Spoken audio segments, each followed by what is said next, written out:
नमस्कार, आप देख रहे हैं सियासत लाइव और मैं हूं आपके साथ अंशु वर्मा।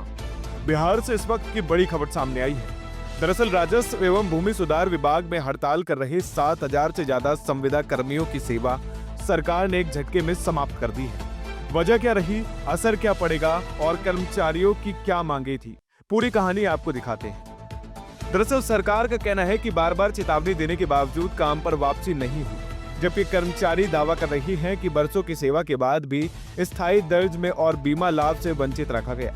आइए ग्राउंड रिपोर्ट में विस्तार से समझते हैं। दरअसल राज्य भर में राजस्व और भूमि सुधार विभाग के कामकाज पर हड़ताल का असर गहराता जा रहा था। 16 अगस्त शुरू हुई संविदा कर्मियों की हड़ताल तीसरे हफ्ते में प्रवेश कर गई और इस दौरान सर्वे, म्यूटेशन और दस्तावेजी कामकाज लगभग ठप हो गया। सरकार ने कर्मचारियों को 30 अगस्त तक काम पर लौटने का आदेश दिया। जब कोई ठोस नतीजा नहीं निकला तो समय सीमा 3 सितंबर शाम 5 बजे तक बढ़ा दी गई। लेकिन अंतिम चेतावनी के बाद भी 7,480 कर्मचारियों ने हड़ताल जारी रखी। कर्मचारियों की मुख्य मांगे थी नियमित सेवा में बहाली और कर्मचारी राज्य बीमा का लाभ। उनका कहना है कि स्थायी कर्मचारियों के बराबर काम लेने के बावजूद वेतन और सुविधाओं में भारी अंतर है और कई का आरोप 10-10 साल से नौकरी कर रहे हैं लेकिन सुरक्षा शून्य है।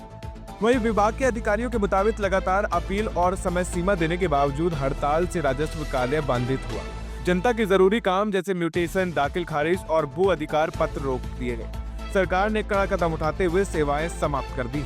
कुल 10,775 संविदा कर्मियों में से 3,295 कर्मचारियों ने समय पर काम पर वापसी की, जबकि शेष को हटाने का आदेश जारी कर दिया गया है। ये फैसला उन हजारों परिवार पर सीधा असर डाल रहा है जो अब अनिश्चितता में है।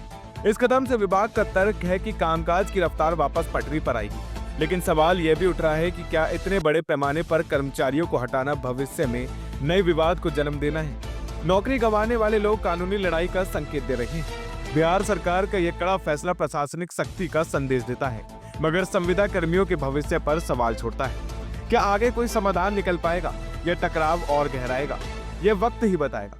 फिलहाल के लिए इतना ही। नजर बनाए रखिए सियासत लाइव पर। धन्यवाद।